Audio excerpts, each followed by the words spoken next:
Previously on The Mole.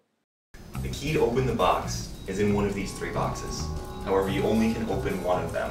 I think Kelly should be really glad that she's gotten in at this point, because I think she'd want to strangle the host with all this political theory crap. No, it's the actual Declaration of Independence. No. He went through all the trouble of stealing it, and now you're going to write on it? 3M.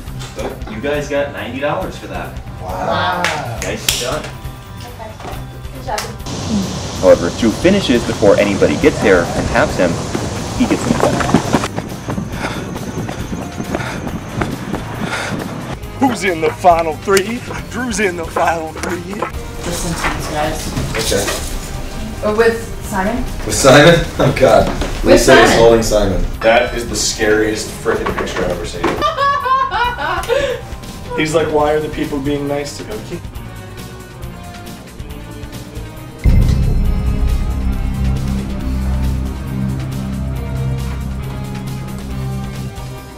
A group of friends working together to earn $1,000 that only one of them can win.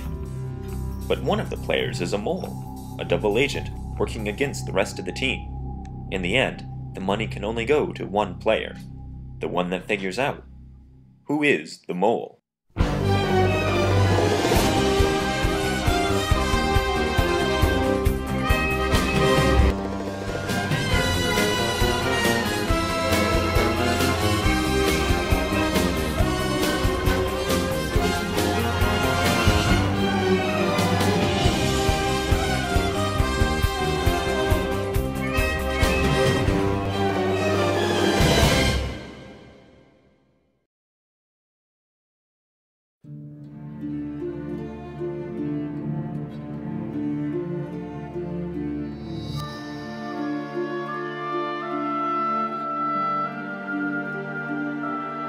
Andy, Drew, Victoria.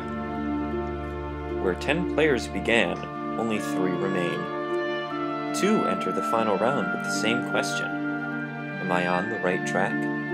One of them is simply asking themselves, how can I hurt the team the most in the final round?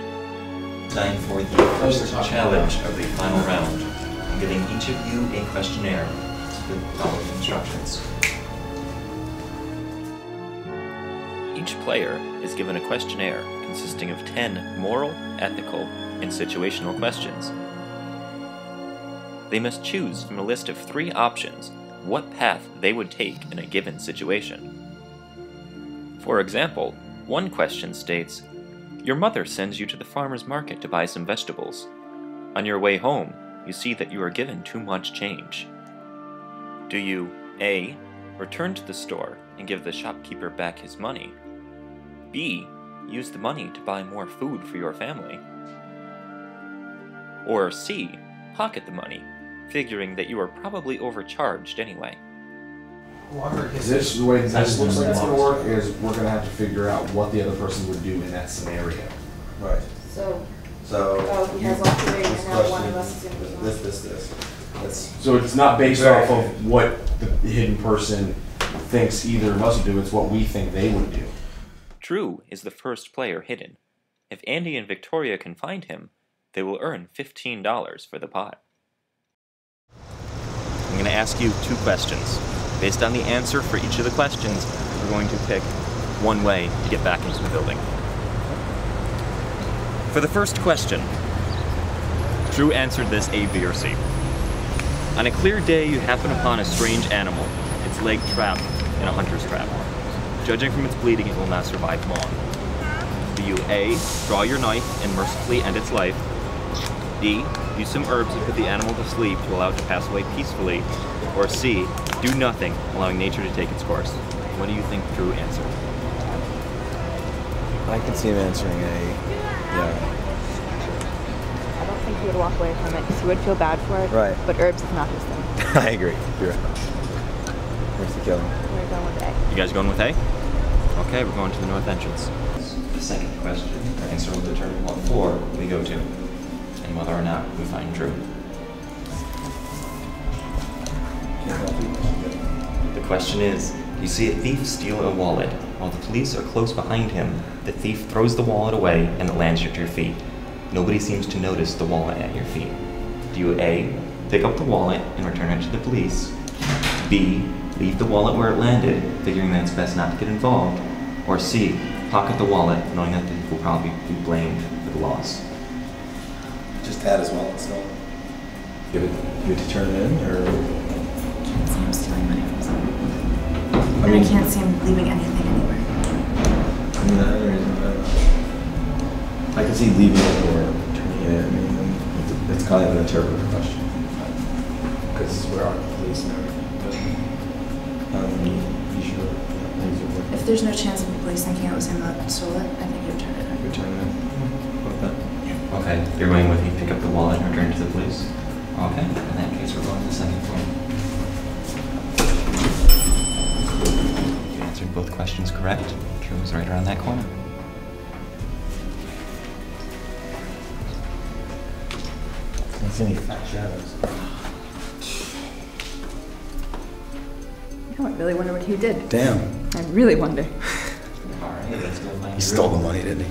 I take the players to Drew's location as they ask themselves what his answers to the questions really were. Drew, are you there? Yes, I was just meditating. No, there's the fat shadow I was looking for. How are you, my children? Alright, they didn't find you.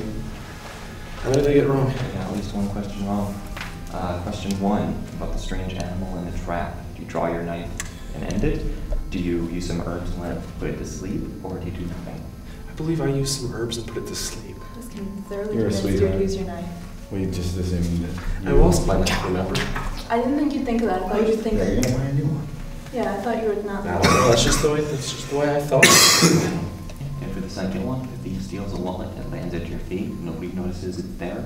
Do you I'm gonna turn that, return to the police? to be honest. Yeah, there you go. Especially after having a wallet stolen. Yeah. That's actually what we discussed. That somebody did that for you, so you would do it back. Alright, with Drew and Victoria, return to the apartment. This game was really, really hard, but it seemed like I was the only one contributing. It's either Andy, me, or Victoria. I've eliminated myself as a suspect. I'm fairly confident that I am not the mole. We're now going to go find Andy. Do we have to? Yes. How about we just go down to the final two right now? It's based on how Andy answered the two questions will determine what route we take to find him. We go in the north entrance, the south entrance, or out back. First question. I'd like to go out back so we have a stage. First question for you guys is, your cousin has given you a very embarrassing nickname, and worse, Andy would calling beat him. you in front of your friends. Hey. You asked him to stop, and he finds it very amusing to watch you blush. Do you beat up your cousin to tell him if he ever calls you the nickname again, you'll bloody him even worse? B, make up a story that makes your nickname a badge of honor? Or C, make up an even more embarrassing nickname for him and use it constantly until he learns his lesson? Okay, let's look at it this way. Andy, yes, very quick to fight, but would he beat up a family member just for that? I could see him coming in with a more insulting nickname. Play the mind game. But has Andy ever come up with like an insulting nickname for anybody in your presence? Like super insulting. Everybody says that. I mean, like. Fine, so you think beat up? Let's go beat up then. He's a fighter. He might think that that's what we're thinking. That's the thing. I'm afraid that he thinks that's what. Is he doing the same thing in this challenge as you did? What? I don't know what I did. I don't know what you're talking about. Or it's something different than you knew that we would think. Well, we can just go down the normal route. I think. The beat up? Yeah. Okay, let's go beat up. And you guys are going with A? So north entrance.